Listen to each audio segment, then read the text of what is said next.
नमस्कार राम लालों, श्याम लालों, सुंदर कन्याओं। मौज चल रही है, वेव चल रही है, वेव चल रही है सर, साउंड वेव चल रही है, सुनाई सब दे रहा है सर, हमें तो दिखाई भी दे रहा है। दिखाई देने वाली बातें वेव ऑप्टिक्स में करेंगे, ज्योमेट्रिकल ऑप्टिक्स में करेंगे। अभी बात करते हैं सुनाई देने वाली बात। लास्ट टर्न पे हमने बहुत सारी चीजें सीखी थी, बोला था बहुत इंपॉर्टेंट लेक्चर है, याद करो। इंटेंसिटी पे बात करी थी कि नहीं करी थी? हाँ सर, इंटेंसिटी पे चर्चा करी थी, उसका फॉर्मूला निकाला था अपन ने, सारी बातें समझी थी कि जैसे ये काम करता है, जैसे इंटेंसिटी का formula wave on a string पे होता था वैसा ही यहाँ पे भी होता है, पर यहाँ पे जो इंटेंसिटी है वो डायरेक्टली प्रोपोर्शनल है डेल्टा पी नॉट स्क्वायर के। याद है कि भूल गए हो? अरे याद है कि भूल गए हो? बहुत सारी बातें अपन पहले कर चुके हैं। डिस्प्लेसमेंट वेव से प्रेशर वेव से डेंसिटी वेव, इनमें क्या फेज डिफरेंस होता है, क्या अंतर होता है, कैसे ये काम करती हैं, क्या अपन ने देखा था, इनके बारे में अपन समझ गए थे। कैसे अपन वेलोसिटी पे बात करते हैं, याद करो, under root beta by rho. Last time पे अपन ने under root beta by rho पे गैस में पूरी पीएचडी कर डाली थी भाई। अपन ने न्यूटन का फॉर्मूला पढ़ा, under root RT by M, फिर अपन ने बात करा अंडर रूट लेप्लास करेक्शन के बाद under root gamma RT by M, बोला भाई ये एडियाबैटिक प्रोसेस है। उस कहानी को आपको पूरा समझाया, वो अपन समझ पाए। क्या मेरी बात यहाँ तक क्लियर है? अरे हाँ ना बोलना पड़ेगा। अब जो आज सेक्शन चालू हो रहा है, ये पता है रिपीट हो रहा है वेव ऑन स्ट्रिंग पे। वेव ऑन स्ट्रिंग जैसा ही ये रिपीट टेलीकास्ट होगा बिल्कुल। जिसको बात समझ में आएगी उसे बात समझ में आसानी से आएगी और उसे लगेगा सर बार बार क्यों पढ़ा रहे हैं, और तुम्हें लगेगा ये बार बार क्या पढ़ा रहे हैं। क्या मेरी बात क्लियर है एकदम? अरे हाँ सर। तो बेसिकली स्टैंडिंग वेव की कहानी पर वापस रिपीट टेलीकास्ट हो रहा है। याद करो, अपन ने यहाँ पे फिक्स एंड पे स्ट्रिंग्स की बात करी थी, अपन ने एक एंड फिक्स एक एंड ओपन पे बात करी थी। स्टैंडिंग वेव क्या होती है उस पर बहुत ढंग से पीएचडी करी थी, नोड एंटीनोड पे बात करी थी। सेम कहानी यहाँ पे रिपीट होगी। अब बात पढ़ रहे हैं, बेसिक चर्चा, बेसिक कॉन्सेप्ट अपन वहां सीख चुके हैं, पर अपन उसका थोड़े से वेरिएशन लाकर उसको पढ़ रहे हैं। किसमें? उसको पढ़ रहे हैं साउंड वेव में। तो साउंड वेव में चर्चा करते हैं स्टैंडिंग वेव्स की। अपन जानते हैं कि स्टैंडिंग वेव बनने का तरीका यह है कि एक वेव इधर से आए, एक वेव इधर से आए, और अपन जानते हैं कि अगर ये कुछ भी अपन अल्फा और बीटा के साथ हो तो याद करो, मैंने आपको बोला था कि एक जो सबसे कॉमन स्टैंडिंग वेव आई थी वो आई थी 2a sin kx cos omega T. पर मैंने आपको ये भी बताया था कि ये ऐसे भी लिखी जा सकती हैं 2a sin kx plus phi 1 general sine omega T plus phi 2। ये वापस बात रिपीट नहीं कर रहा हूं मैं standing wave on a wave पे, अभी 3-4 लेक्चर पहले ही पढ़ा था अपन ने। अरे हाँ ना बोलना पड़ेगा भाई, तो रिपीट नहीं होगा कुछ भी वापस। अब वो कहानी सुना चुका हूं, बहुत देर इस बात को इक्वेशन को लाने में समझाया था। क्या ये रिप्रेजेंट करता है स्टैंडिंग वेव के पार्टिकल्स का एम्पलीट्यूड? क्या हर पार्टिकल जो x दूरी पर है उसका क्या अलग अलग है एम्पलीट्यूड? और क्या ये रिप्रेजेंट करता है SHM? क्या रिप्रेजेंट करता है SHM? याद करो नोड क्या होते हैं, याद करो एंटीनोड क्या होते हैं। क्या ये कहानी आपको याद है कि भूल गए हो? तो ये पुराना टेलीकास्ट है, ये पुरानी बात है जो दोबारा नहीं बोली जाएगी। आप सब लोग इस बात को जानते हो और मानते भी हो। हाँ सर, ये बात याद है हमें, ठीक भाई। अब सोचो ये डिस्प्लेसमेंट वेव, यहां पे y की जगह क्या आ जाएगा? Basically s। क्या आ जाएगा? s। तो अगर अपन बहुत ध्यान से समझे तो अगर मैं स्टैंडिंग वेव जो पहले पढ़ता था उसको अगर यहां पे पढ़ूं तो लिखना चाहिए generally 2s nought sine kx plus phi 1 general equation sine omega T plus phi 2। ये अपनी स्टैंडिंग वेव बन गई डिस्प्लेसमेंट वेव में। और क्या मोस्ट कॉमन जो अपनी थी वो कौन सी थी? बोलो भाई। मोस्ट कॉमन थी अपनी 2s nought sine kx cos omega T. याद है कि भूल गए हो? हाँ सर, ये तो हमें याद है, पर याद करो क्या साउंड वेव में स्टैंडिंग वेव डिस्प्लेसमेंट वेव में अगर होगी तो क्या प्रेशर वेव में भी होगी? पर क्या प्रेशर वेव में, ध्यान से सोचो, तो प्रेशर वेव में और डिस्प्लेसमेंट वेव में क्या π/2 का अंतर होता है? तो इक्वेशन ऑफ प्रेशर वेव यानी कि डेल्टा पी की इक्वेशन जो होगी वो होगी 2 delta P not sine kx plus phi 1 plus π/2। अरे हाँ ना बोलना पड़ेगा, into sine omega T plus phi two plus pi by two. क्या ये जनरल प्रेशर वेव की स्टैंडिंग वेव बन गई? जो अपना इक्वेशन होती है, होना कुछ थोड़ी है, ये फाई वन में जो अल्फा बीटा थे में पाई बाई टू और जुड़ गया, तो यहां पे पाई बाई टू और जुड़ गया। यानी कि अगर लॉजिकली सोचो तो जहां पर डिस्प्लेसमेंट वेव का बनेगा नोड, वहां पर प्रेशर वेव का बनेगा एंटी नोड, क्योंकि पाई बाई टू का फेज डिफरेंस होता है। अरे याद है कि भूल गए हो? तो जहां डिस्प्लेसमेंट वेव का बनेगा नोड, वहां पर प्रेशर वेव का बनेगा क्या? Anti node. क्या बनेगा? Anti node. अरे हां सर, बात तो आप बिल्कुल सही कह रहे हो, जोरदार कह रहे हो, काम की कह रहे हो, सोच कर कह रहे हो, और ये मानकर कह रहा हूं कि तुम्हें पुरानी स्टैंडिंग वेव याद है। अरे मेरे को याद रहता है मैंने कहां क्या पढ़ाया था, और आगे भी याद है मुझे कहां क्या पढ़ाना है। लिंक करूंगा सब कुछ, पूरी फिजिक्स एक ही साथ, इसलिए तो फायदा है एक ही आदमी से पढ़ने का। अरे हाँ ना बोलना पड़ेगा भाई। हाँ सर, बात तो सर आप सही कह रहे हो, पूरी फिजिक्स आगे 12 तक क्या पढ़ाना है, क्लैरिटी है एकदम। हाँ भाई, चलो भाई, तो 2 delta P not sine K X plus phi one plus pi by two, ये हमें बात समझ आती है। ओके, तो देखो 2s nought sine K X plus phi one 2 delta P nought K X plus phi one, ये अपना इक्वेशंस आ गई। क्या यही मैंने लिखी थी? अरे हाँ भाई, यानी कि अगर मैं स्टैंडिंग वेव का डायग्राम ऐसा बनता है तो खुद सोचो, अगर डिस्प्लेसमेंट वेव का स्टैंडिंग वेव का डायग्राम ऐसा बनता है तो बताओ प्रेशर वेव का कैसा बनेगा? क्योंकि इसमें पाई बाई टू का चेंज आ जाएगा। तो भाई सर, जहां होगा इसका नोड, यहां होगा उसका एंटी नोड। क्या ये बात समझ आ रही है? जो इस स्लाइड में लिखा हुआ है आपको अच्छे से समझ आना चाहिए, गड़बड़ करने की जरूरत नहीं है। इसलिए एज इट इज इसे उतार लो और मन मंदिर में बसा लो और याद कर लो, जहां डिस्प्लेसमेंट का बनेगा नोड, वहां प्रेशर का बनेगा एंटी नोड। यानी कि जिस जगह पर पार्टिकल रेस्ट पर होगा, उस जगह का पार्टिकल का, उस वाली जगह पर प्रेशर सबसे ज्यादा नाच रहा होगा, यानी कि उसका नाचने का मैक्सिमम एम्पलीट्यूड सबसे ज्यादा होगा। अरे हां सर, बात तो आपकी बिल्कुल सही है, क्योंकि याद कर नोड वाली जगह पर ही कंप्रेशन और रेयरफेक्शन बना करते थे। और हाँ, जहां पर रेस्ट पर आते थे, याद है?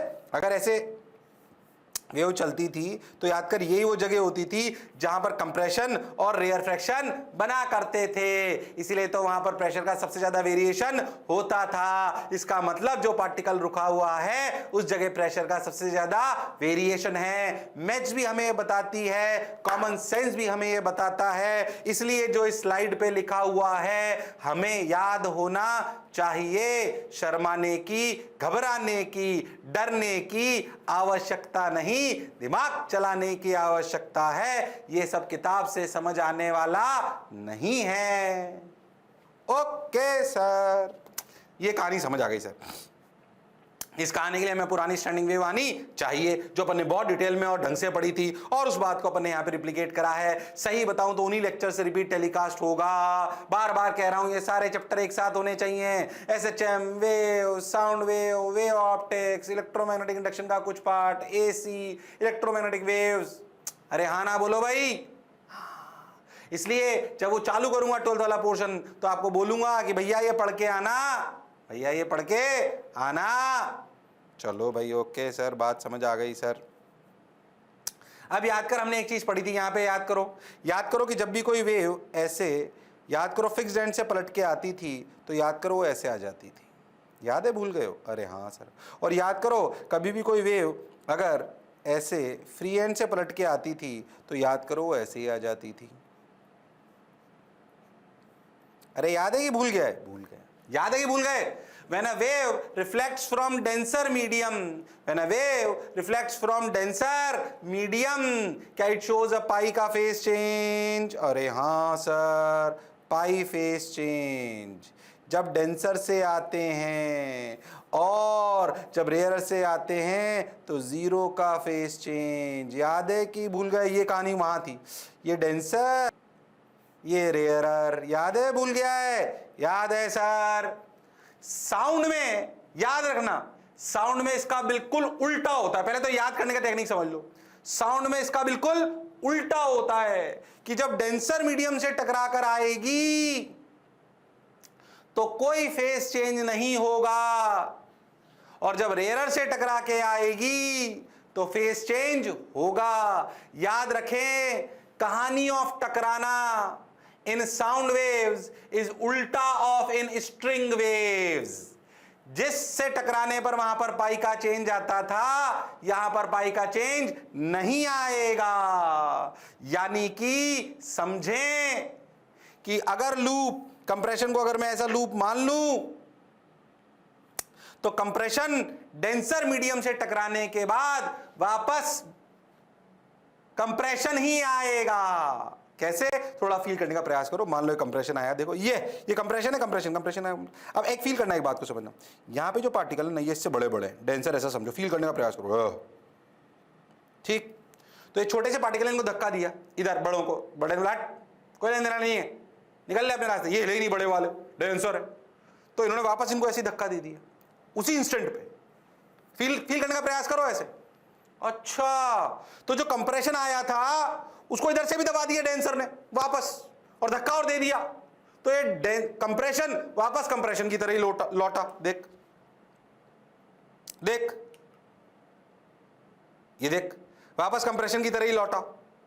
और हां सर, एक बार फिर से देख, एक बार फिर से देख, देख ये कंप्रेशन आया और मोटे पार्टिकल्स ने डेंसर ने, फील करने का प्रयास करो, बाकी तो याद रखना है।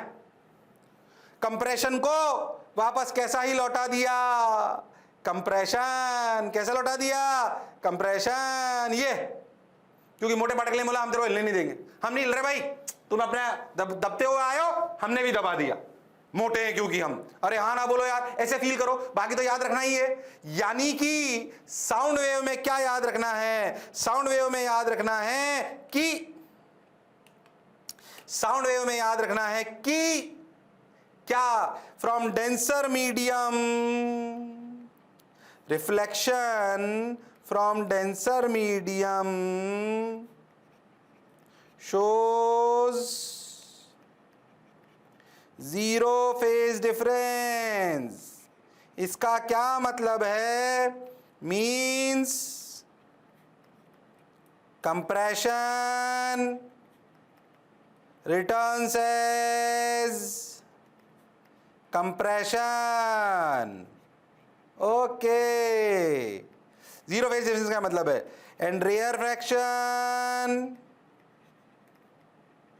Returns as rarefaction. Oh, यानी कि साउंड अगर डेंसर मीडियम से टकराएगी और वापस आएगी तो कोई फेस चेंज नहीं होगा, कंप्रेशन कंप्रेशन की तरह लौटेगा और रेयर फ्रैक्शन की तरह लौटेगा।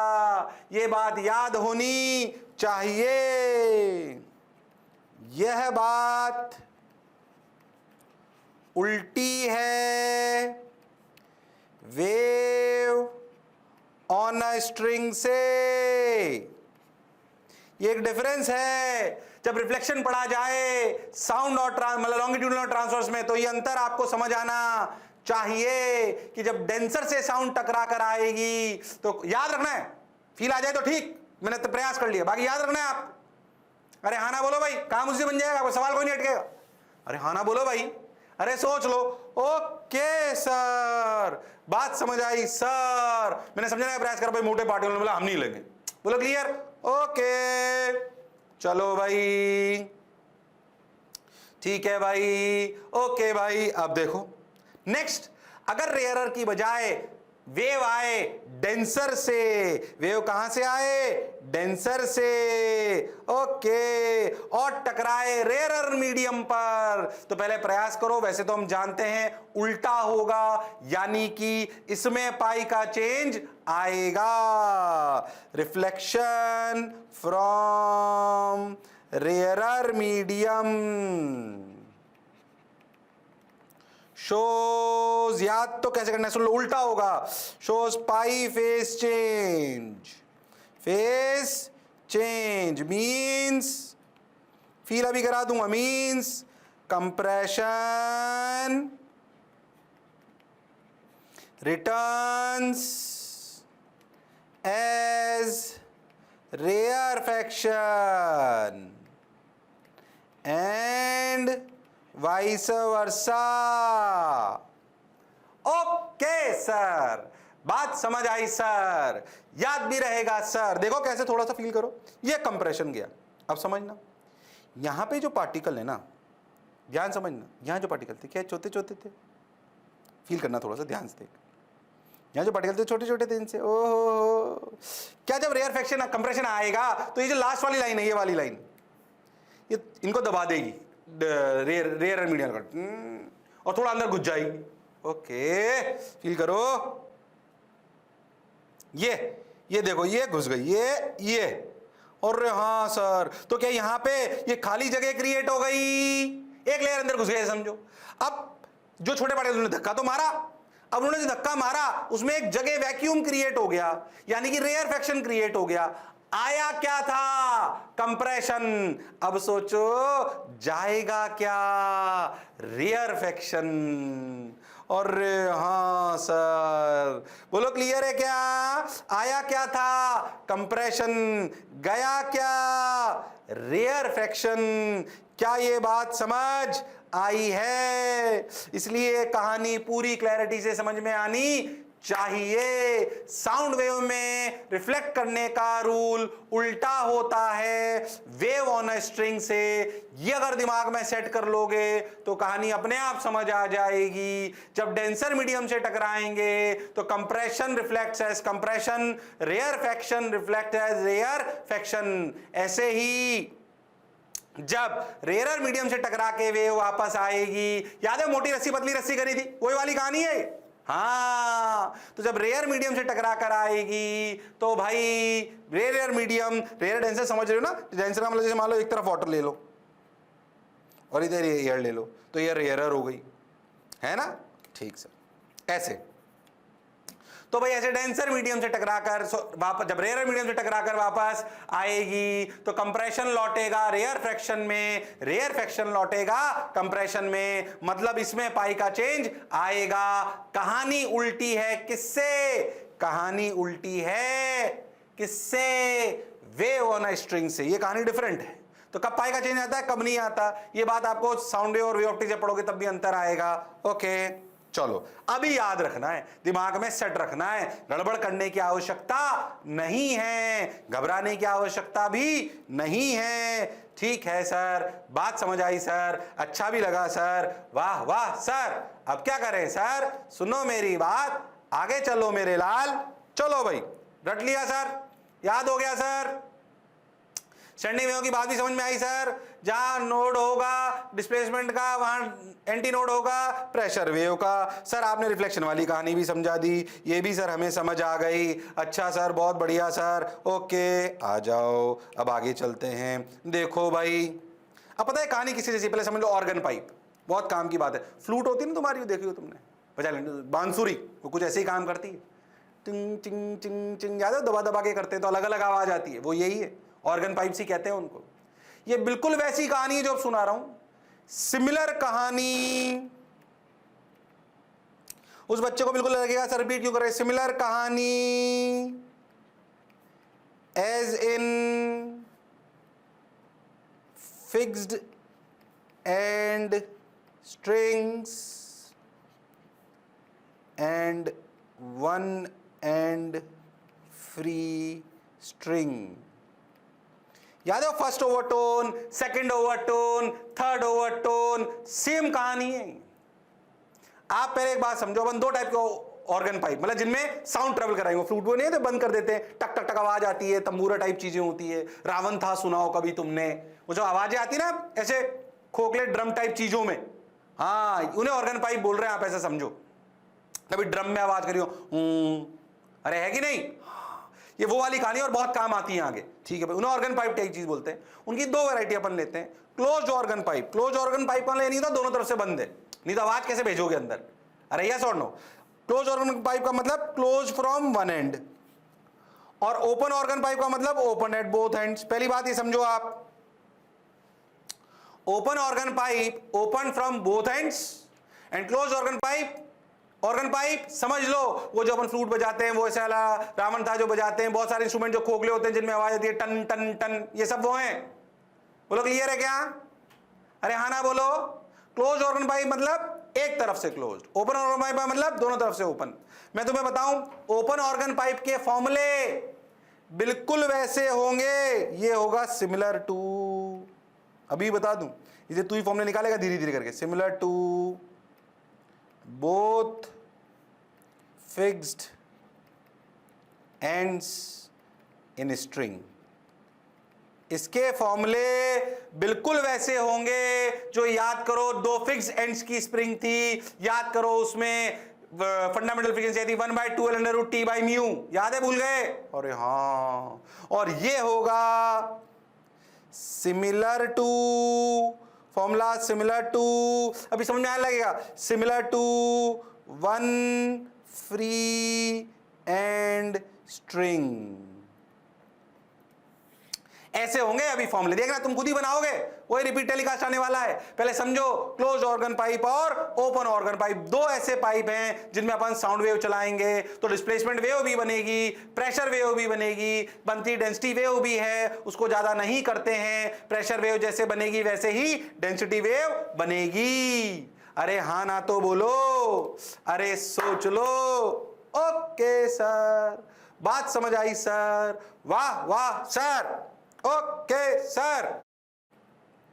चलो भाई, अब होगा क्या, मान लो कि मैं अपने ट्यूनिंग फॉर्क मैंने पहले भी बोला था आपको, ट्यूनिंग फॉर्क ऐसी चीज होती है एक, जिसको अपन रबर पैड पे मारते हैं, इसी फ्रीक्वेंसी होती है, ठीक, रबर पैड पे जाना टन, और मान लो उसको यहां लगा दो, तो ये जो प्रॉन्ग्स ऐसे ऐसे हिलेंगे जब तो क्या यहां पे साउंड वेव जनरेट करेंगे, टन, तो क्या है ऐसे वेव जाएगी और टकरा के वापस आएगी, और रे हाँ सर, तो जाएगी भी और आएगी भी, तो क्या स्टैंडिंग वेव बन सकती हैं, जाने वाली वेव आने वाली वेव, क्या स्टैंडिंग वेव बन सकती हैं, क्या इन ऑर्गन पाइप में स्टैंडिंग वेव बन सकती हैं, उन स्टैंडिंग वेव के लिए करस्पॉन्डिंग क्या क्या फ्रीक्वेंसीज होंगी, याद कर स्ट्रिंग्स में भी क्या कुछ फ्रीक्वेंसीज के लिए ही स्टैंडिंग वेव बन सकती थी, अरे हाँ सर, तो ऐसी कौन कौन सी फ्रीक्वेंसीज हैं जिनके लिए इन पाइप्स में स्टैंडिंग वेव बन सकती हैं, वो ही हमें निकालनी है। उन्हें अपन कहते हैं रेजोनेंट फ्रीक्वेंसीज या फर्स्ट हार्मोनिक, सेकंड हार्मोनिक, समझ में आ रहा है। तो क्या इन ऑर्गन पाइप्स में इनकी लेंथ के बेसिस पर कुछ फ्रीक्वेंसीज ऐसी होंगी जिन पर स्टैंडिंग वेव बनेगी, सब पर बनेगी ऐसा जरूरी नहीं है, क्योंकि जिन के करस्पॉन्डिंग स्टैंडिंग वेव बनेगी उनके में सबसे ज्यादा आवाज हमें आएगी। क्यों? क्योंकि उनसे एम्पलीट्यूड डबल हो जाता है। अरे हाँ सर, तो फ्रीक्वेंसीज जिनके लिए इनमें स्टैंडिंग वेव्स बनेगी, क्या उन्हीं को हार्मोनिक्स, ओवरटोन ये सब बोलेंगे? जैसे कि क्या स्ट्रिंग में करा था, क्या स्ट्रिंग में हर फ्रीक्वेंसी के लिए स्टैंडिंग वेव बन जाती है क्या? नहीं। क्या कुछ के लिए ही बनती है? क्या उनको नामकरण करा था? ऐसे ही यहां पर भी करेंगे। अरे हाँ ना तो बोलना पड़ेगा, अरे सोच लो। हाँ सर, तो ऐसा समझ लो कि in for sum of the frequencies in these organ pipes we will identify standing waves. Those frequencies will known as resonant frequencies, or now we will calculate them. बोलो क्या ये बात समझ में आई? बोलो क्या ये बात समझ में आई? हम क्या करने वाले हैं? क्या मेरी बात क्लियर है? अरे सोच लो, अरे हाँ ना तो बोलना पड़ेगा। हाँ सर, और कौन सा किसके सिमिलर फॉर्मूले आएंगे अभी तुम्हें बता दिया मैंने, समझ भी आएगा कैसे, समझिए अच्छे से। अब देखो सबसे पहले लेते हैं अपन क्लोज्ड एंड वाला। कौन सा? क्लोज्ड एंड वाला। सोचो अगर मैं ओपन एंड से वेव चलाऊं ऐसे, तो क्या ये डेंसर मीडियम हो गया, डेंसर मीडियम से टकराकर rarefaction sorry compression returns as compression. और हाँ, अब पहले समझने का प्रयास कर। अगर डेंसर मीडियम है तो यहां का पार्टिकल हिल नहीं सकता, तो क्या इस जगह डिस्प्लेसमेंट नोड है, और डिस्प्लेसमेंट नोड है मतलब प्रेशर एंटी नोड है। जो ओपन एंड है, क्या वहां का पार्टिकल सबसे ज्यादा हिल सकता है, तो वो बनेगा डिस्प्लेसमेंट एंटी नोड, और ये बनेगा प्रेशर नोड। प्रेशर नोड क्यों? सोचो यहां का बाहर का प्रेशर अगर पी नॉट है तो वो चेंज नहीं हो रहा, तो यहां का प्रेशर चेंज नहीं हो रहा एंड का, ओपन एंड का, पर वहां का पार्टिकल सबसे ज्यादा हिल रहा है, पर बाहर का प्रेशर तो कांस्टेंट है ना, हवा का थोड़ी चेंज हो रहा है, अंदर अंदर चेंज हो रहा है। और हाँ सर, तो पहले समझो जो क्लोज्ड एंड होता है, ये बात याद रखनी है, जो क्लोज्ड एंड होता है वहां पर बनता है डिस्प्लेसमेंट का नोड और प्रेशर का एंटी नोड, और जो ओपन एंड होता है वहां पर बनता है डिस्प्लेसमेंट का एंटी नोड और प्रेशर का नोड। अरे हाँ सर, ये कहानी याद होनी चाहिए, कहानी याद होनी चाहिए। ये सब ऐसी चीजें हैं जो डायरेक्टली आपने नहीं देखी हैं, इन्हें एक्सपेरिमेंटली सिर्फ महसूस कर सकते हैं। धीरे धीरे आप 11th के हिस्से से ऐसे हिस्सों में पहुंच रहे हैं जो आपने महसूस कर रहे हैं। देखा नहीं कि साइकिल का टायर चल रहा है तो दिख रहा है, ऐसा नहीं है। धीरे धीरे धीरे इसके बाद अपन जैसे हीट पड़ने लगेंगे तो आपने महसूस करा उसको ऐसे कोई दौड़ते हुए देखा नहीं है आपने। ये एनर्जी है, इसको फील करने पड़ेगी। जैसे जैसे 12th में घुसोगे, पढ़ोगे इलेक्ट्रोमैग्नेटिज्म, कभी इलेक्ट्रॉन देखा ही नहीं, 3-4 महीने सिर्फ और सिर्फ इलेक्ट्रोमैग्नेटिज्म पढ़ोगे। सोचो मेजर पार्ट 12th का वो ही है। अच्छा, तो इमेजिनेशन अब धीरे धीरे आपकी बढ़नी चाहिए ऐसे चीजों के प्रति जिसको हमने देखा नहीं है। 11th के सिलेबस से 12th के सिलेबस में मूव करते हुए रियलिस्टिक चीजें जो देखी हैं उनसे धीरे धीरे इमेजिनेशन की तरफ बढ़ते हैं, जो होती तो हैं पर दिखाई नहीं करती, दिख देती, इसलिए उनको इमेजिन करने की क्षमता आप में होनी चाहिए। पहली बात, क्या ये कहानी समझ आई है? अरे हां ना तो बोलो, अरे सोच लो, अरे गारंटीड। हाँ सर, हाँ सर, अच्छा सा लग रहा है सर, बढ़िया लग रहा है सर, क्लैरिटी है सर। ठीक भाई, ठीक भाई, बहुत बढ़िया। Pressure anti node, displacement anti node, pressure node, बहुत बढ़िया, बहुत सुंदर, बहुत मजा आया। ठीक, क्या मैं इनको डायग्राम के रूप में बनाऊं? बनाते हैं। सोचो अगर मिनिमम स्टैंडिंग वेव बननी है, ठीक है, a compression pulse reflected as a compression pulse and a reflected wave have no phase, ये तो अपन जानते हैं। क्लोज्ड एंड पे अपन जानते हैं, यानी कि क्लोज्ड एंड का क्या मतलब हुआ? Reflection from denser medium. तो क्लोज्ड एंड बोलो या डेंसर मीडियम बोलो, क्या एक ही बात है, वो लिखा हुआ उसने, तो क्लोज्ड एंड बोलो। क्लियर है क्या ये बात? अरे सोच लो। और ओपन एंड पे उल्टा, कंप्रेशन विल रिटर्न एज, क्या open end will act as a rare medium reflection, compression will return as rare fraction and rare fraction will return as compression. Okay, अब समझिए, जो मिनिमम कंडीशन हो सकती है closed open pipe में standing wave बनने के लिए, क्या एक तरफ नोड एक तरफ एंटी नोड, यानी कि यहां डिस्प्लेसमेंट बनना चाहिए नोड और यहां क्या बनना चाहिए? Anti node. इसकी मिनिमम पॉसिबिलिटी क्या है? जब प्रेशर में यहां होना चाहिए एंटी नोड, डायग्राम बनाने का प्रयास कर रहा हूं, और यहां होना चाहिए नोड। तो सोचो मिनिमम क्या पॉसिबल है इसके लिए? 1/2 ऑफ द लूप। अरे हाँ, ऐसे बनाया, मतलब इसका एंटी नोड, इसका नोड, इसका नोड, इसका एंटी नोड। नीचे वाला डायग्राम प्रेशर का, ये डिस्प्लेसमेंट का। क्या दोनों डायग्राम बन गए?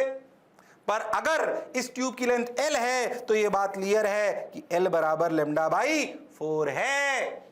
अरे हाँ सर, तो क्या लैम्डा की वैल्यू 4L है? तो क्या ये कहलाएगी फंडामेंटल फ्रीक्वेंसी, जो कहलाएगी, ध्यान से देखो, V/L lambda, V by lambda, ये कहलाएगी एफ नॉट, कहलाएगी फंडामेंटल फ्रीक्वेंसी या फर्स्ट हार्मोनिक जो आपको बोलना हो। अरे हाँ V बाई 4L याद कर, क्या उसमें भी under root T by mu by 4L। अरे हाँ सर वही कहानी चल रही है सर, वेलोसिटी ऑफ साउंड आ गई। अब वेलोसिटी ऑफ साउंड तो under root beta by rho बहुत से निकालते थे, उसको डायरेक्ट नहीं लिख रहे, यहाँ पे वेलोसिटी ऑफ साउंड लिख देते हैं सर। क्या velocity of sound under root gamma R T by M से भी लिख सकते हैं, हाँ वो जो लिखना हो। पर क्या कहानी समझ आई? अब सेकंड वाली तू लिखेगा और नाम भी तू ही देगा, करके बता। सेकंड वाली खुद लिखेगा, सेकंड थर्ड खुद लिखो, मेरी जरूरत नहीं है। एन वाली भी खुद लिख सकते हो, रिपीट टेलीकास्ट है ये। याद कर कैसे करा था? दूसरी वाली लिखी थी, उसको नाम दिया था कौन सी हार्मोनिक कौन सी ओवरटोन। ऐसे डायग्राम बनाने दूसरी तीसरी और एनथ वाले के बनाओ, पहले सेकंड वाले के बनाओ, सेकंड वाले का बनाओ, थर्ड का मत बनाना, फिर एनथ का बना लेना। बिल्कुल रिपीट टेलीकास्ट है, गड़बड़ नहीं करनी है, ये तुम कर सकते हो, ये हुनर काबिलियत तुम में है। अरे करो, अरे करो भाई, अरे करो भाई।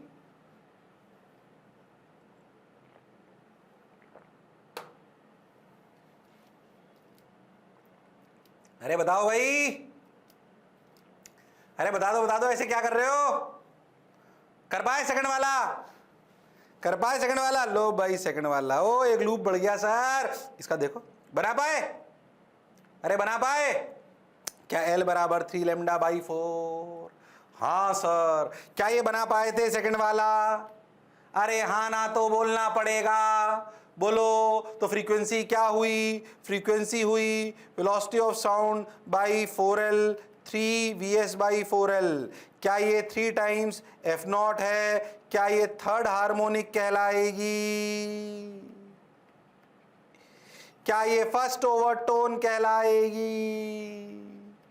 अरे याद है कि भूल गए हो? डायग्राम भी पूछ लेते एग्जाम में, प्रेशर का बनाओ, डिस्प्लेसमेंट का बनाओ, पता होना चाहिए किसका कहां नोड बनता है, किसका कहां एंटी नोड बनता है। शर्माने की जरूरत नहीं है। अरे बोलो क्लियर है क्या? अरे बोलो क्लियर है क्या? खुद कर पाए थे क्या? चलो खुद बता दो इसका अगला कौन सा आएगा, इसके अगले का फॉर्मूला क्या आएगा? तुम खुद बता दोगे? बता दो, बता दो। 3 Vs बाई 4L का अगला क्या आएगा? बोलो, अरे बोलो। 5 Vs by 4L, fifth harmonic second overtone, fifth harmonic second overtone. अरे यार, अरे हाँ सर, डायरेक्ट ये देखो, फिफ्थ हार्मोनिक सेकंड ओवरटोन। मुझे ज्यादा बोलने की जरूरत नहीं है क्योंकि रिपीट टेलीकास्ट हो रहा है, पर ऐसे सवाल आते हैं। बताइए, second overtone of closed organ pipe की फ्रीक्वेंसी क्या होगी? Second overtone 135 5 Vs by 4L answer. अरे हाँ सर, बात तो आपकी बिल्कुल सही है। सोच जनरल फॉर्मूला ले लें, एन लूप्स वाला। अरे हाँ, तो देख देख देख, ओहो, nth ओवरटोन का क्या फॉर्मूला होगा? 2n + 1 Vs by 4L।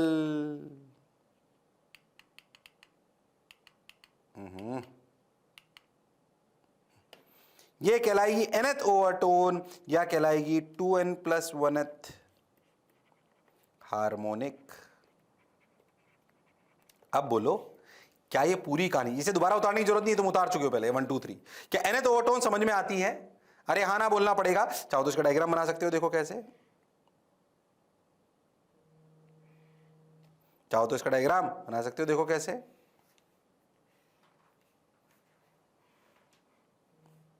ऐसे अपना ओपन, ऐसे बहुत सारे लूप आ जाएंगे बीच में, टक टक टक टक टक टक टक टक, और आखिरी लूप ऐसा आ जाएगा। क्या है? डिस्प्लेसमेंट S और X। अरे हाँ सर, ऐसे ही अगर आप प्रेशर का बनाओ तो उल्टा आ जाएगा। कैसे? देखो यहाँ पे ऐसे नोड, टक टक टक टक टक टक टक टक टक, ऐसे बहुत सारे, और आखिरी में ऐसे। अरे हाँ ना बोलना पड़ेगा। टोटल लूप्स कितने? n loops. अरे हाँ सर, फिर वही बात, क्या ये फ्री एंड वाली कहानी है? क्या close organ pipe and free and in the string के फॉर्मूले और नामकरण संस्कार क्या सेम होते हैं? इनमें इवन नंबर की हार्मोनिक नहीं होती। मैं आपसे पूछ लूं, क्लोज ऑर्गन पाइप की फोर्थ ओवरटोन का फॉर्मूला क्या होगा? बोलो बोलो।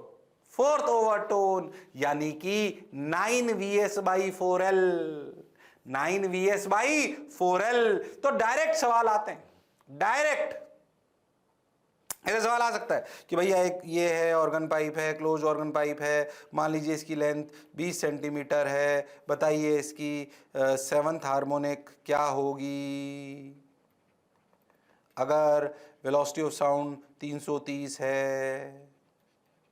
क्या आप ये सवाल कर सकते हो? सेवंथ हार्मोनिक मतलब 7vs/4l, 7vs/4l।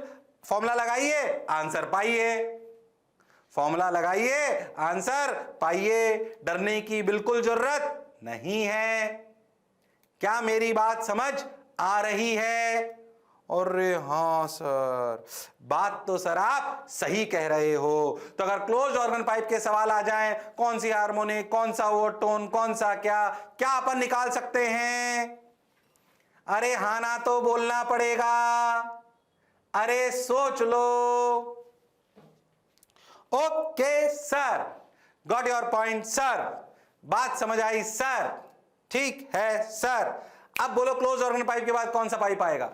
Open organ pipe. क्या ओपन ऑर्गन पाइप का पहला केस तुम खुद बना सकते हो? क्या open organ pipe will be similar to closed fixed end string? अरे हाँ सर, फिक्स्ड एंड स्ट्रिंग, कोई शक वाली बात नहीं है। Okay sir, got your point sir, बात समझ आई सर। आ जाओ, तो तुम बता दोगे, सही बता दो। एक अच्छा बच्चा तो खुद ही कर सकता है। पहले अपन जानते हैं ओपन ऑर्गन पाइप में अगर देखें तो दोनों तरफ खुले एंड है, तो दोनों तरफ डिस्प्लेसमेंट के एंटी नोड होंगे और प्रेशर के नोड होंगे। अपना कंप्रेशन जो हो जाएगा वो लौटेगा कैसे? वो लौटेगा रेयरफेक्शन की तरह। देखो, ओ हो, ये बात अपन जानते हैं। ठीक है भाई, अपने को ये तो अपन जान चुके हैं। अपने को जो याद रखने वाली कहानी है वो ये है। वैसे तो अपने को कहानी क्या याद होनी चाहिए भैया? क्लोज्ड अगर एंड है तो डिस्प्लेसमेंट का नोड प्रेशर का एंटी नोड, और ओपन एंड है तो प्रेशर का नोड डिस्प्लेसमेंट का एंटी नोड। तो इस वाले केस में दोनों तरफ डिस्प्लेसमेंट के एंटी नोड होंगे और प्रेशर के नोड होंगे। तो मिनिमम फ्रीक्वेंसी क्या पॉसिबल है? उसके लिए क्या मिनिमम डायग्राम पॉसिबल है? ओपन एंड पर क्या होता है ये अपन पहले भी समझ चुके हैं, फिर अपन जानते हैं। ओपन एंड बोल लो या रिफ्लेक्शन फ्रॉम रेयरर मीडियम बोल लो, क्या एक ही बात है? क्या ये रिपीट टेलीकास्ट हो रहा है? क्या इसमें पाई का चेंज आता है? अरे हाँ सर। तो ये कहानी अगर अपने को याद रहे तो कोई बुराई वाली बात नहीं है। अरे सोच लो, अरे पक्का, अरे गारंटीड। हाँ सर, बात तो आपकी बिल्कुल सही है, मौज के साथ है, बिल्कुल अच्छी है। ठीक, अब तू खुद जानता है मिनिमम क्या बनाएगा। देख, मैं नहीं बता रहा, बनाओ। एस पी दोनों बनाओ मिनिमम, इसके लिए एस और पी दोनों बनाओ, इसके लिए मिनिमम तुम भरो। फिर मैं क्लिक करूंगा तो डायग्राम आएगा। बोलो, अरे बता दो। अरे शर्माओ मत, जिसने की शर्म उसके आए नंबर कम। चलो भाई बता दो मेरे लाल, अरे बता दो। ये देखो, क्या डिस्प्लेसमेंट का एंटीनोड, इसका भी इधर भी एंटीनोड, तो क्या इससे छोटा कुछ नहीं बन सकता? क्या प्रेशर का नोड और इसका नोड, मतलब इसका डिस्प्लेसमेंट में आधा आधा लूप और प्रेशर में पूरा लूप, यानी कि क्या लेंथ इज λ/2? अरे हाँ सर, यानी कि फ्रीक्वेंसी लैम्डा की वैल्यू 2L, यानी कि फ्रीक्वेंसी फंडामेंटल आई VS/2L। क्या ये फिक्स एंड्स वाला फॉर्मूला है? क्या यही कहलाएगा फंडामेंटल फ्रीक्वेंसी? फंडामेंटल फ्रीक्वेंसी और फर्स्ट हार्मोनिक, फंडामेंटल फ्रीक्वेंसी और फर्स्ट हार्मोनिक फॉर्मूले बिल्कुल फिक्स्ड एंड जैसे, बार बार बोल रहा हूं, अच्छे बच्चे को रिपीट टेलीकास्ट लगेगा, समझ आना चाहिए। Open organ pipe is similar to fixed end spring, fixed end string, और फ्री एंड वाला इज क्लोज्ड ऑर्गन पाइप। फॉर्मूले, ओवरटोन सब वैसे ही चलेगा। डिस्प्लेसमेंट और प्रेशर के डायग्राम बनाने आने चाहिए, वो अपने आप बन जाएंगे अगर दो बातें याद रखोगे कि फिक्स्ड एंड पर डिस्प्लेसमेंट का नोड होता है और प्रेशर का एंटी नोड होता है। क्या इसका उलट ओपन एंड पे होता है तो डायग्राम अपने आप बन जाएंगे। इसके सेकंड वाला खुद बनाइए, सेकंड, थर्ड और nth खुद बनाइए, फिर रिपीट टेलीकास्ट है, तुम बना सकते हो। वो हुनर, वो काबिलियत, वो इंसानियत तुम में है। अरे बनाओ मेरे लाल, कर सकते हो, मेरा ज्यादा रोल नहीं है यार इसमें। करो, ट्राई करो सवालों की तरह। सेकंड, थर्ड और nth सब खुद लिखो, नामकरण भी खुद करो। सेकंड, थर्ड और nth पूरा 1 मिनट दे रहा हूं मैं, चुपचाप हूं तब तक। सेकंड, थर्ड और nth, सेकंड, थर्ड और nth, बताओ भाई, बताओ भाई। Second, third and nth, second, third and nth, अरे बोलो भाई, बोलो भाई, करो करो करो, मैं चुप रह रहा हूं। सब लिखेंगे सेकंड, थर्ड और nth। 1 मिनट दे रहा हूं, अच्छे से डायग्राम बनाओ। सेकंड का S का P का, थर्ड का S का P का, nth का S का P का, और फॉर्मूले खुद लिखो। मैं नहीं कराऊंगा इसको, तुम कर सकते हो, वो हुनर, वो काबिलियत तुम में है। चौथी बार कर रहे हैं हम ऐसी चीज। अरे हाँ सर, बात तो आप सही कह रहे हो, स्टैंडिंग वेव में ये, और वाह सर, बात तो समझ आई, मौज भी आई। अरे वाह वाह सर, चलो भाई, चलो भाई, अरे चलो भाई, अरे सोच लो, अरे पक्का, चलो।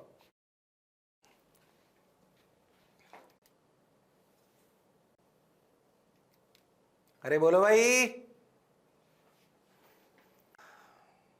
हो गया? चलो देखते हैं सेकंड वाला। ओ हो, सही बनाया था क्या? एल लेमडा हो गया VS/L, यानी कि 2VS/2L, यानी कि 2 टाइम्स फंडामेंटल फ्रीक्वेंसी, यानी कि सेकंड हार्मोनिक फर्स्ट ओवरटोन। एक लूप बढ़ गया है। अरे हाँ सर, इनिशियल वाले से। हाँ सर, सेकंड वाला बना लिया सबने? सही बनाया था क्या? थर्ड देखो, 2 लूप बढ़ जाएंगे। ओ हो, क्या आ जाएगा फॉर्मूला? 3VS/2L। और हाँ, 3VS/2L, 3 गुना फंडामेंटल फ्रीक्वेंसी, यानी कि third harmonic second overtone. nth formula क्या होगा? NVS/2L, NVS/2L, NVS/2L। अरे हाँ सर, बात तो आप बिल्कुल सही कह रहे हो। लो भाई, ये जैसे बना हुआ है आपको याद होना चाहिए। nth वाला कितना है देखो भाई, nth ओवरटोन, nth ओवरटोन अगर बोल रहे हैं तो NVS/4L की, NVS/4L में क्या n-1th ओवरटोन है, तो आप ऐसे भी रख सकते हो, nth ओवरटोन n+1 VS/4L, तो n+1th हार्मोनिक। और आपको ऐसे रटना हो NVS/4L, तो ये nth हार्मोनिक, जैसे तुम्हें अच्छा लगे, n-1th ओवरटोन, तो जो तुम्हें ठीक लगे वैसे रट लो, मुझे कोई तकलीफ नहीं। वैसे ऐसे भी रट सकते हो, NVS/4L ज्यादा आसान रहेगा। वो nth हार्मोनिक है और n-1th ओवरटोन है। ओके, अब पता है बहुत सारे सवाल आ सकते हैं, खूब टाइम पास सवाल। मैं एक सवाल बना दूं थोड़ा सा टफ। टफ क्या है उसमें? हमने बोला कि एयर में एक क्लोज्ड एंड का ओपन और क्लोज्ड एंड ऑर्गन पाइप है 20 सेंटीमीटर का, ऐसे ही एक ओपन ऑर्गन पाइप है 30 सेंटीमीटर का। बोलो क्लियर है? स्पीड ऑफ साउंड सेम है, ओके, क्योंकि एयर सेम है। बताओ ratio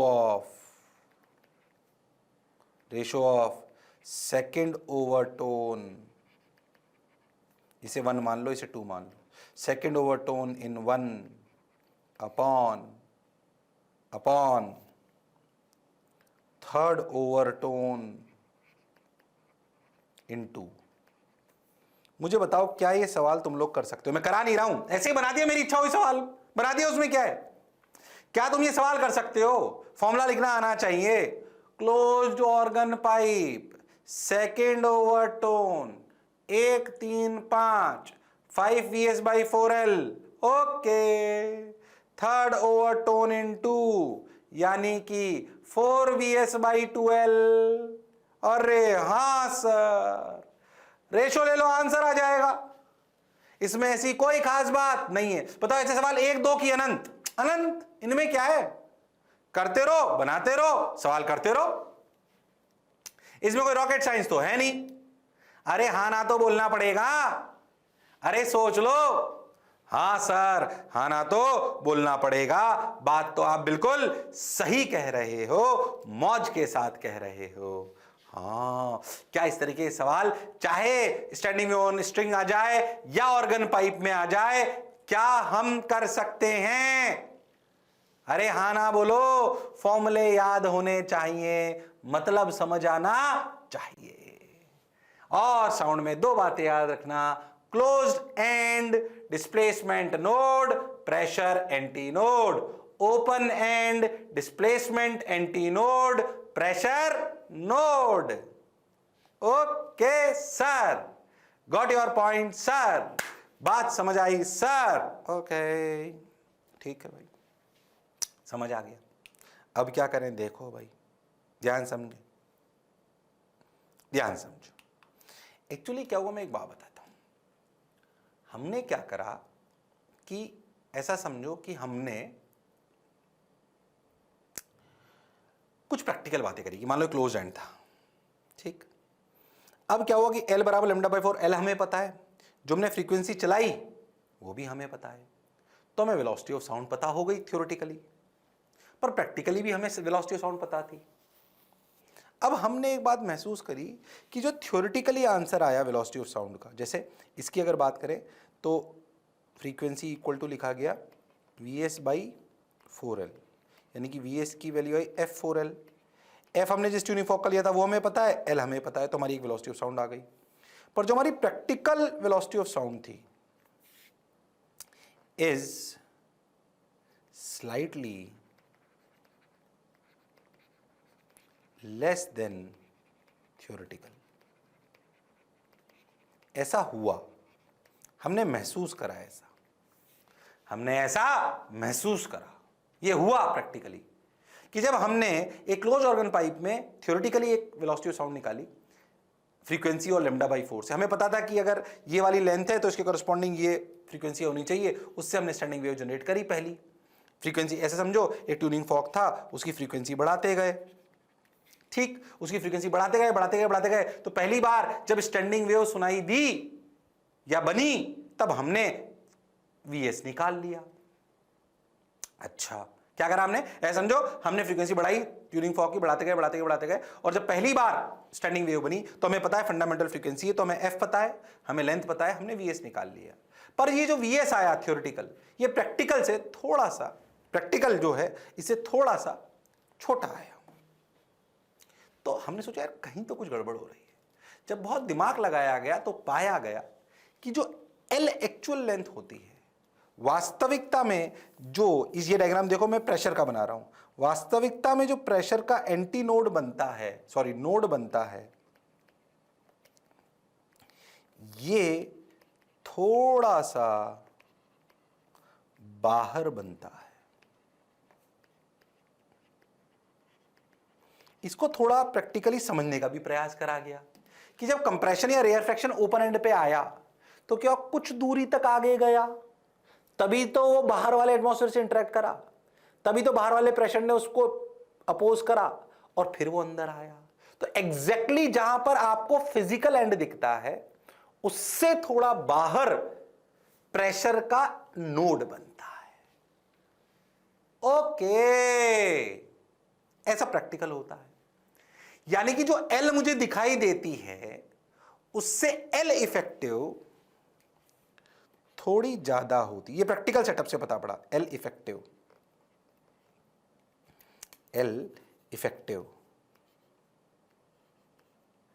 is basically L plus E. E is known as end correction.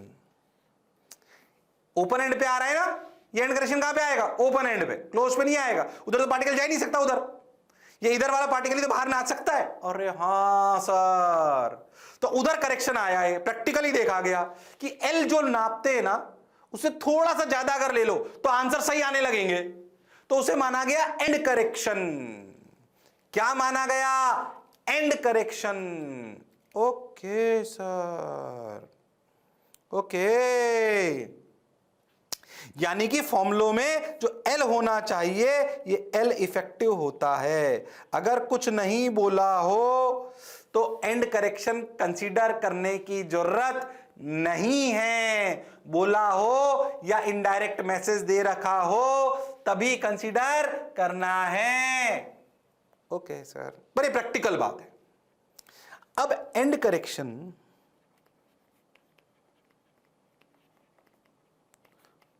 पाया गया कि डिपेंड्स ऑन आर। आर, ये आर क्या है? ये वाला आर। जो ट्यूब की जितनी ज्यादा मोटाई होगी उतना ज्यादा ये एंड करेक्शन होगा। ये हमने देखा एक्सपेरिमेंटली। कैसे इसको निकाला गया वो भी एक एक्सपेरिमेंट आएगा, अभी रेजोनेंस कॉलम वाला, वो बताया जाएगा आपको। अभी याद रखना है कि एंड करेक्शन आर पे डिपेंड करता है और इस एंड करेक्शन का फॉर्मूला होता है 0.6 R. 0.6 R. R is what? R is what? Generally जो हमारे सवाल होते हैं उनमें लेंथ लेते हैं 10-20 सेंटीमीटर और जो मोटाई लेते हैं वो लेते हैं 2-3 mm या 5 mm या 1-2 सेंटीमीटर।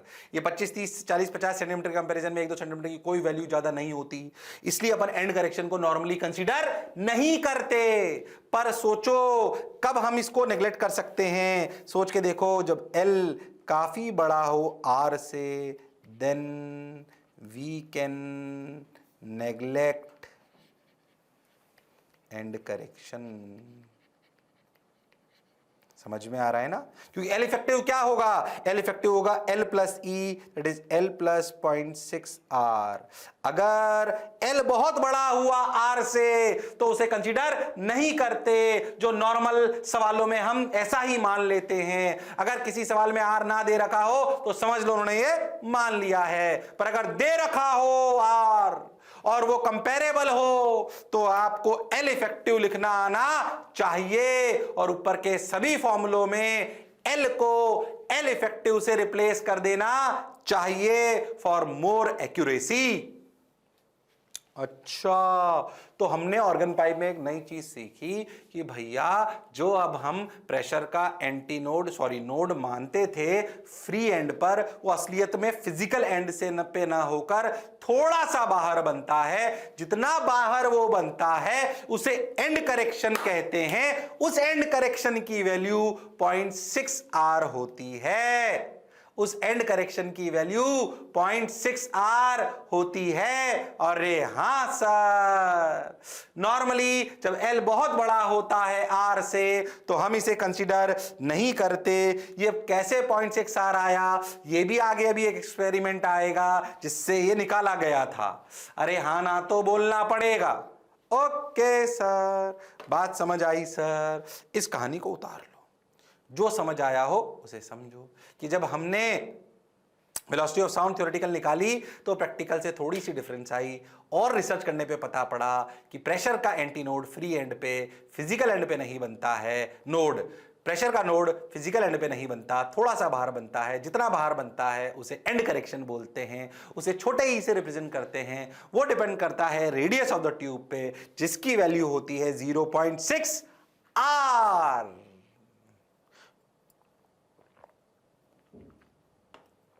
नॉर्मल सवालों में हम इसे कंसिडर नहीं करते, क्योंकि मान लिया जाता है कि एल बहुत बड़ा है। किससे? आर से। अरे हां सर, बात तो आप बिल्कुल सही कह रहे हो, जोरदार कह रहे हो। उतार लो, तो समझ के उतार लो। जो मैंने बोला है उसको अपने शब्दों में भी उतार सकते हो भाई। हाँ भाई, अरे हाँ भाई, उतार लिया क्या? आगे बढ़ जाए क्या मास्टर? हाँ सर, बढ़ जाइए सर। आज मेरी बीवी ने मुझे फिर मारा। कोई बात नहीं, खुश मत हो, रोज का काम है। आगे बढ़ जाइए, आगे बढ़ते हैं, आगे चलते हैं, मौज मारते हैं। आओ, एंड करेक्शन समझ आया? अब खुद सोचो, ये एंड करेक्शन की कहानी ये अपन ने पढ़ी फिक्स्ड एंड पे। सोच ओपन एंड पे, सोच ओपन एंड पे तो दोनों तरफ करेक्शन आ जाएगा। देख, ओ हो, ओपन एंड पे थ्योरेटिकली ये होता है, पर प्रैक्टिकली क्या ये होता है? दोनों तरफ ई होता है, तो क्या इसका एल इफेक्टिव? सोच के देखो, क्या एल प्लस 2E होता है, यानी कि एल प्लस 1.2 आर होता है? अरे हाँ सर, बात तो आपकी बिल्कुल सही है, बात तो आपकी बिल्कुल सही है। पहले जो मैं बोला चमका, तो अगर ओपन एंड आ जाए दोनों तरफ तो एल इफेक्टिव हो जाएगा। क्या? एल प्लस 1.2 आर, और फॉर्मूले हो जाएंगे NVS बाई 2 एल इफेक्टिव, या फिर NVS by 2 L plus 1.2 R. अरे हाँ ना बोलो भाई, अरे हाँ ना बोलो भाई, अरे सोच लो। और फ्री एंड में 2n plus 1 VS by 4l plus 0.6 R. ओ हो, तुम्हें मेरी बात समझ आई कि नहीं आई? अरे हाँ ना बोलो भाई। क्या फ्री एंड की कहानी समझ आई? क्या एंड करेक्शन की कहानी समझ आई?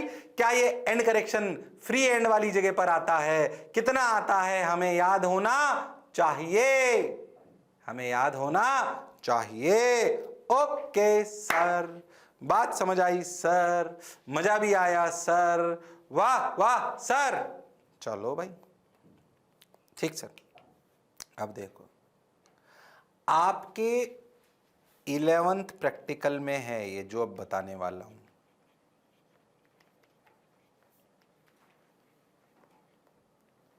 इसे बोलते हैं रेजोनेंस कॉलम।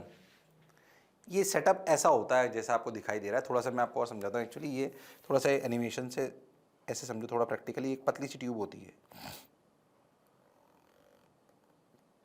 ना, ऐसे एक पतली सी ट्यूब होती है। इस पतली सी ट्यूब से एक पाइप होता है जो ऐसे निकल रहा होता है, ठीक है। क्या पहले सेटअप को समझना किस प्रकार का होता है। इस पतली सी ट्यूब का एक पतला सा ट्यूब का हिस्सा, यहाँ ये जो स्केल लगा होता है, एक ये बेसिकली एक वुडन फ्रेम होता है, ऐसे लंबा सा, ऐसे वुडन फ्रेम, जिसपे एक स्टील की एक ट्यूब दिखाई देगी तुम्हें, ठीक। ये स्टील की होगी, फिक्स्ड होगी उस पर, ठीक। ऐसे प्लेटफॉर्म होता है, ऐसे लकड़ी का, ओके, ठीक है। उस पर ये स्टील की ऐसे ट्यूब लगी होती है, ये, ठीक। उससे एक पाइप निकलकर ऐसे जाकर एक यहाँ पे पतला सा पाइप होता है, बहुत पतला सा, ठीक। ये स्टील टाइप का होता है, कंफ्यूज मत होना। ये ट्रांसपेरेंट होता है, ठीक। और यहाँ पे ये स्केल होता है। ये स्केल इसलिए होता है कि आप एक बात समझो कि अगर ये दोनों यूट्यूब टाइप हैं, ऐसे ऐसे, तो अगर ऐसे अपने 2-3 ट्यूब भी ले लें, उनमें अगर पानी भरें तो पानी का लेवल सेम रहेगा तीनों में। चाहे जैसे मान लीजिए मैं आपको समझाने का प्रयास ही कर रहा हूँ कि अगर ऐसे एक मोटी ट्यूब ले लो, इसको ऐसे लेके यहाँ पे एक पतली ले लो, और फिर सोचो कि यहाँ से कनेक्टेड ये एक ट्यूब है पतली, ठीक, फिर सोचो यहाँ से कनेक्टेड एक और यहाँ पे ऐसा मोटा हिस्सा है। कंफ्यूज मत हो ना, ऐसे 3 ट्यूब है। अगर इनमें पानी भरें तो एट इक्विलिब्रियम क्या लेवल सब में सेम रहेगा? लेवल सब में सेम रहेगा। अरे हाँ सर, ये बात आप सही बोल रहे हो, इसको यूज लेंगे। अब क्या करते हैं, यहां से एक और ये जो ट्यूब है ना,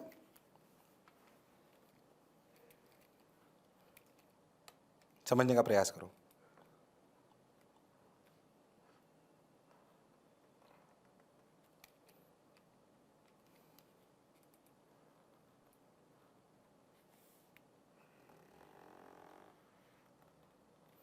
इसी के साथ यहां पे एक बड़ा सा कंटेनर होता है, ये ऐसे हुक से स्टील का अगेन बड़ा सा कंटेनर, ये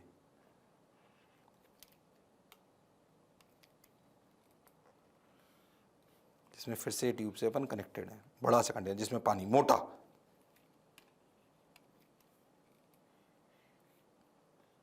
इसका काम होता है पानी के लिए। अच्छा, ये जो कंटेनर होता है ना, आप समझो ये जो कंटेनर होता है जो आपको दिखाई दे रहा है, इसको आप हाथ से पकड़ के ऐसे ऊपर नीचे कर सकते हो।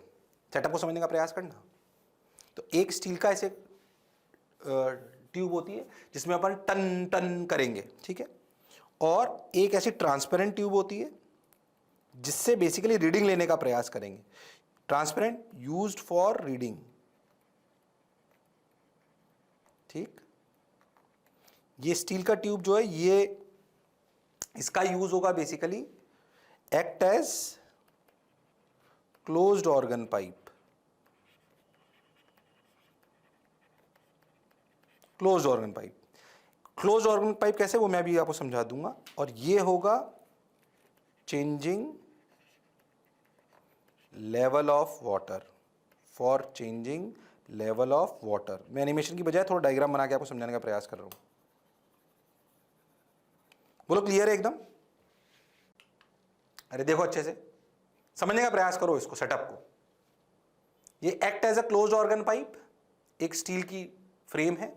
आप कभी अगर सर्च करोगे तो आपको दिखाई देगा ये रेजोनेंस कॉलम, अच्छे से आपको प्रैक्टिकल सेटअप लैब में भी दिखाई देगा।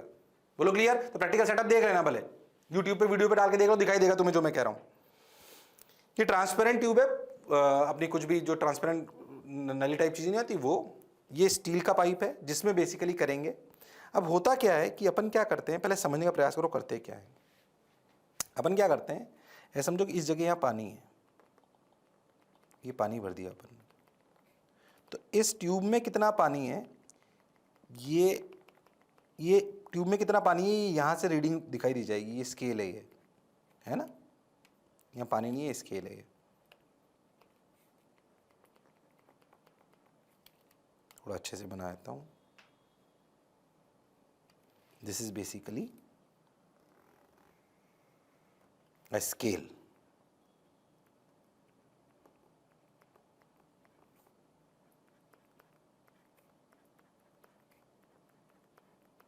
इस स्केल से पता पड़ जाता है, इस स्केल से पता पड़ जाता है कि कितना पानी है। अब आप समझो कि अगर मैं जो ये जो कंटेनर है for changing level of water, for changing, इसको अगर मैं समझना अच्छे से,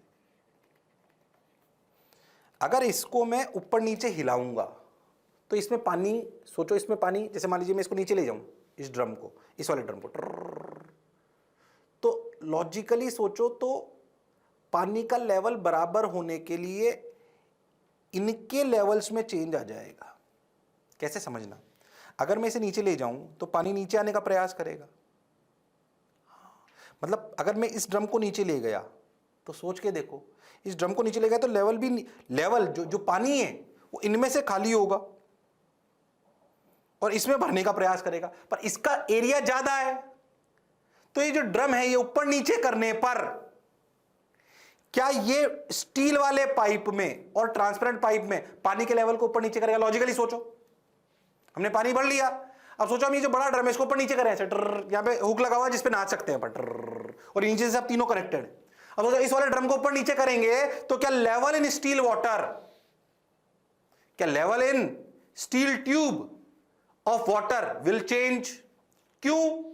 क्योंकि ये जो ड्रम है इसमें अगर पानी, सोचो इसमें अगर 1 सेंटीमीटर बढ़ा, सोच के देखो, तो इसका एरिया ज्यादा है तो उधर से ज्यादा खाली होना पड़ेगा, तो लेंथ चेंज हो जाएगी। अरे हाँ सर, क्यों इसको तो ऊपर नीचे कर रहा हूं ना, मैं ऊपर नीचे कर सकता हूं इसके लेवल को, तो ड्रम को ऊपर नीचे कर सकते हो आप। ओके, ओह बात तो सर आप सही कह रहे हो। कॉमन, तो एक बात फील करो, सेटअप को पहले थोड़ा समझे। एक स्टील ट्यूब, उसके ट्रांसपेरेंट ट्यूब, इस ट्रांसपेरेंट ट्यूब का काम है कि इसका लेवल और स्टील ट्यूब के अंदर का जो लेवल है वो सेम होगा, पर स्टील में तो रीडिंग दिखेगी नहीं, पानी दिखेगा नहीं बाहर से, तो इस ट्यूब से हम रीडिंग देख लेंगे। और ये जो आपका कंटेनर है जिसमें पानी भरा हुआ है, और उसको भी ऊपर नीचे करने से क्या हम स्टील ट्यूब में पानी के लेवल को चेंज कर सकते हैं? पहले बताओ यस और नो। अरे हाँ, अब इससे फायदा क्या होता है बताता हूं। ये पूरी कहानी रची गई ताकि हम, ये पूरी कहानी करी गई ताकि हम लेवल ऑफ वाटर को चेंज कर सकें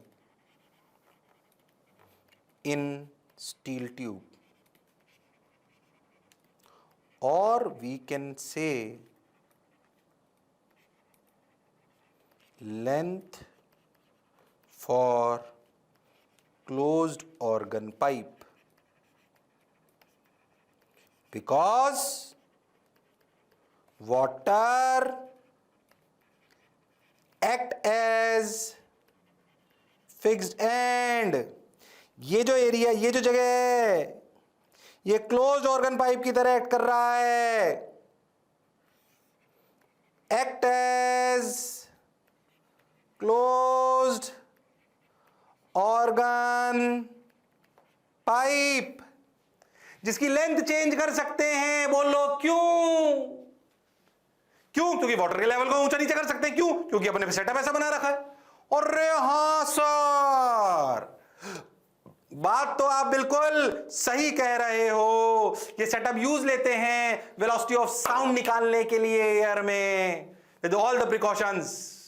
अगर मेरे को एयर में साउंड की रफ्तार निकालनी है तो कैसे ऐसे निकालते हैं, देखो ध्यान से। पहले तो क्या सेटअप समझ आया? अरे बोलो सेटअप समझ आया? अरे हाँ ना बोलो।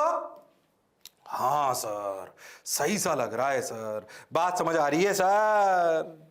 वाटर लेवल चेंज करके ये steel tube close organ pipe की तरह एक्ट कर रही है, और क्लोज ऑर्गन पाइप की तरह अगर ये एक्ट कर रही है तो भाई फॉर्मूले आएंगे। अब सुनिए, इसको थोड़ा जूम करके देखते हैं। पहले कर क्या रहे हैं समझे। मान लो कि हम पानी का लेवल बिल्कुल सबसे ऊपर रख लें, ठीक। अब हम क्या करते हैं, इसे थोड़ा ऊपर करके देख रहे हैं, जूम करके इसको, इस वाले पाइप को, तो समझो ये अपना नीचे पानी भरा हुआ है, मान लो यहां पे पानी है, ठीक। अब अपन ने क्या करा, ध्यान से समझो।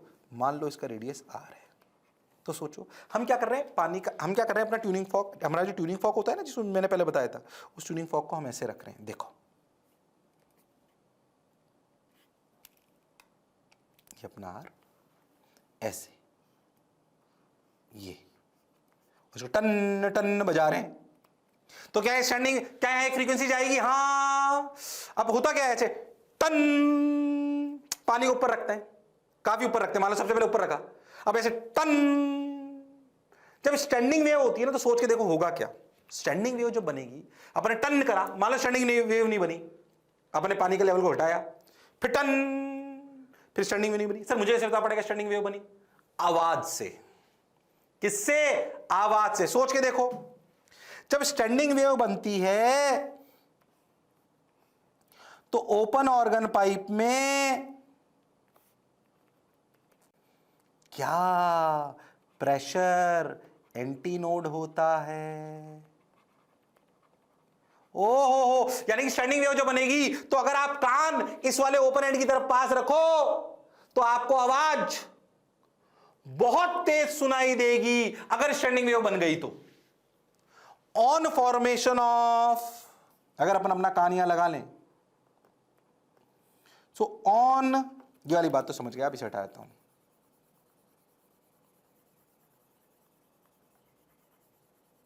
On formation of standing wave we will hear loud sound. ओ हो, ऐसे पता पड़ेगा अपने को कि स्टैंडिंग वेव बन गई है, ऐसे पता पड़ेगा अपने को कि स्टैंडिंग वेव बन गई है। ओ पहले सेटअप समझा। पानी का लेवल बराबर कर ऊपर नीचे करने के लिए क्या करते हैं, ड्रम को हिलाते हैं। नापने के लिए ट्रांसपेरेंट ट्यूब से करते हैं, पर जो स्टील वाली ट्यूब है वो एक्ट करती है क्लोज ऑर्गन पाइप की तरह। पानी का लेवल ऊपर नीचे करने से उसकी लेंथ चेंज करी जा सकती है, क्योंकि पानी और एयर की जो बाउंड्री है वो क्लोज्ड एंड की तरह एक्ट करेगी।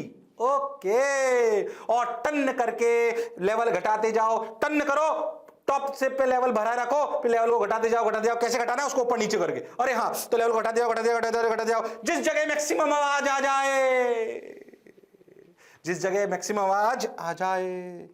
पहली maximum voice implies this is the situation. क्या सिचुएशन देखो, पहली मैक्सिमम वॉइस implies क्या this is the situation. Pressure बना रहा हूं, प्रेशर वेव। अरे हाँ सर, और थोड़ा सा ऊपर, मतलब क्या एंड करेक्शन ई भी ले लो। और क्या ये एल वो है जो हमने स्केल से, मेजरेबल फ्रॉम स्केल,